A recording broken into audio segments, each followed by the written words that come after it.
Seymour, what does Putin do from here? First of all, does I mean, technically Gazprom owns part of this pipeline. Is he offended by this explosion? What's his next move from here? And does this act, especially if it goes uninvestigated or unpunished, empower Biden to do more of this? Are we going to look back 20 years from now and say it all started with Nordstream? Well, obviously, the reason I ran the video of McNamara, of Johnson telling that lie in early 1964, before any American troops were there, is that that's a fear of mine. Right. You know, not that I'm all powerful, but that's what happened in Vietnam. And if I have no idea what Putin thinks. I read his speeches, and if you remember 2-3 years ago, particularly Britain, all the stories where he's dead, he's got some kind of cancer. This was floating all over. The gossip in Britain was even stronger than it was in America on that. There's such certitude that he had some kind of cancer. He was taking this drug, but he's clearly articulate. And he said it in Sochi, 3-4 years ago. He talked about America brandishing the bomb, nuclear bomb, and he said, we're not afraid. We'll go to God even if we do it first. God will accept us if we have to do it to protect ourselves. He said that. That was the language. He's not a communist. He is somebody who believes in the great Soviet mythology. I've read 2 differing CIA profiles, and I wasn't supposed to see them. There were 2 differing profiles that were done. The CIA uses a lot of psychoanalysts in the trade, in the business, and they use them. I mean, guys who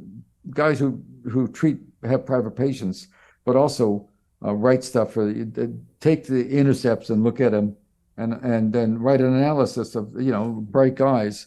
And one was sort of the standard. The other was much different. The other was talking about he's more rational. I'll just tell you what it said, because I was given it. It's described that he thinks himself as a judo expert, and he was in Japan doing a tour, and he was taken to a judo contest, and there was one very aggressive woman who was throwing everybody, and she said to him, "Come." He said, "No, you're a woman. I'll win so easily." And she says, "Well, try me." So he put on the clothes he supposed. Maybe he was already dressed. Maybe he was going to do an exercise there. He does fancy himself to be a good judist. And she threw him in 3 minutes, right? Yeah, I've seen the footage. And he got up and smiled, and he took the heat. And what the shrink wrote, the analyst wrote, was, this is a guy that knows when he's not irrational. But it was a very interesting one. They didn't promulgate it because it went against the trade. That's how I happen to see it. And the agency did not promulgate it. I don't think they briefed the White House on it, but he'd done many for the White House they had. So I don't know if we have a good fix on Putin. I know he believes in the Soviet world. I mean, he does believe in it in the same way, just as, and so I'm not smart enough. I don't read Russian. I read his speeches. I haven't read the last one. I certainly read the one 10 years ago at one of the international meetings when he said, "Why don't you bring me into NATO? I want to be part of Europe." And we poo-pooed that. But he's going to win this war. I do believe there are other people who said the same thing I'm saying. I do believe he does not want to conquer Western Europe. I don't believe he wants to retake Germany. I don't believe he wants anything more. He wants this buffer, right? This Ukrainian buffer. And he sees the Ukrainians as low life. It's a racist view. And he'll win. He'll win. Well, he just has a necessity. You have to have a Ukraine that we overthrew the government, a pro-Russian government in 2014. By now, it's pretty much acknowledged.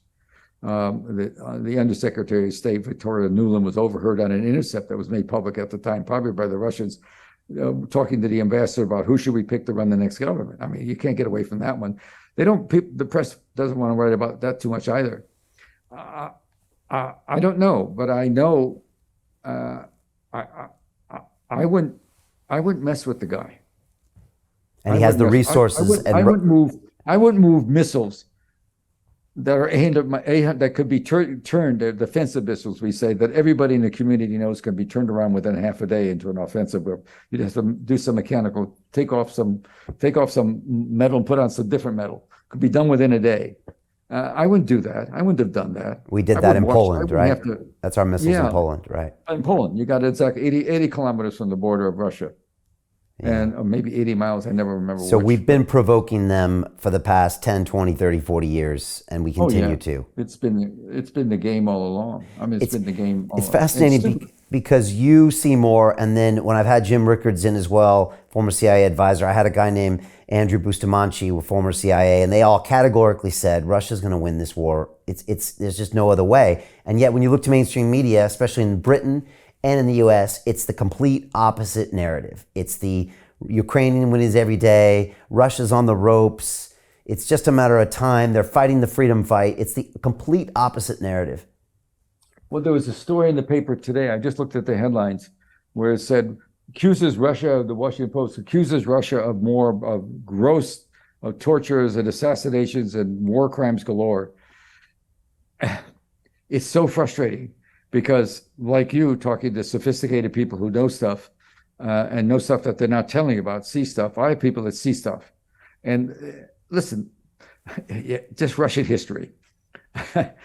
In the final days in Stalingrad, the great victory, the Russians were losing, get this, 2,400 killed and wounded every 4 hours, and muddled through and took the Germans down, took them down. I read there were some wonderful novels written by some of the German GIs, the soldiers who were in that war, describing it when they came home. And 5 years later, they were, like, they're human beings. They're bright. Germans are really interesting. They're well-read.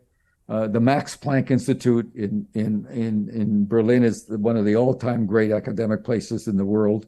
And so there's the Germans, they're just they're very bright. For me, I've been giving speeches in English for 10, 12 years there at the university with no translator. They all master languages, and they know how to party. You can find Brooklyn beer at a lot of places. They have the Brooklyn Lager, which is you wouldn't think you'd find you can find it in Berlin. They know the taste of the Westerners, and so I don't know why we have to go this way. And so, look, I'm just one yokel, whisper yelling in the outline, and I've had this. When I did My Lai, most of the first poll I saw showed that 53 or 54% of the people thought I was just nuts. I'm a liar. This didn't happen. You know that. I've gone through that on a lot of the stories. My name is Jim Rickards. I'm a former advisor to the CIA, Department of Defense, and the White House. In a moment, you'll have my own evidence that very few people have seen. You'll see how I believe 2 acts of democratic stupidity are about to combine into a storm that will change America forever. The American Energy Armageddon. In fact, due to specific circumstances created by the Armageddon, it's possible you could now win big while others lose. You see, there's a universal truth. In times of crisis, money moves. During the coming energy Armageddon, most Americans will face new hardships, but not all. A few will win and win big. You're about to see how the energy Armageddon could create a one-time opportunity to secure new substantial wealth. If you want in, keep watching. Right now, today, America is running out of gas, diesel, and oil. Our national fuel reserves are down 50% or more from where they should be. It's so urgent, major suppliers are calling it a code red emergency. We don't have the refining capacity to catch up, and we're shipping most of what we have to Europe to bail them out of Calamity Joe's Nordstream crisis. We're now facing catastrophic fuel shortages I predict will collapse our nation's energy grid. When it happens, every citizen will see firsthand the Dems' obsession with green energy is a scam. In fact, I'm going to show you my evidence that outs them as shameless hypocrites. That's not all. I predict this storm will bring about a new social order to our country. Many who are now rich will find their accounts drained, and those who are poor will turn to desperate measures to survive. I'm talking about civil unrest, a massive crime wave, and violence in our streets. Most will suffer under Biden's energy Armageddon, but not everyone. Some good Americans will win. They'll take advantage of wealth-building opportunities created by the upheaval, which I'll reveal here today, to vastly improve their personal economic situation. And that's the most important thing I want to share with you.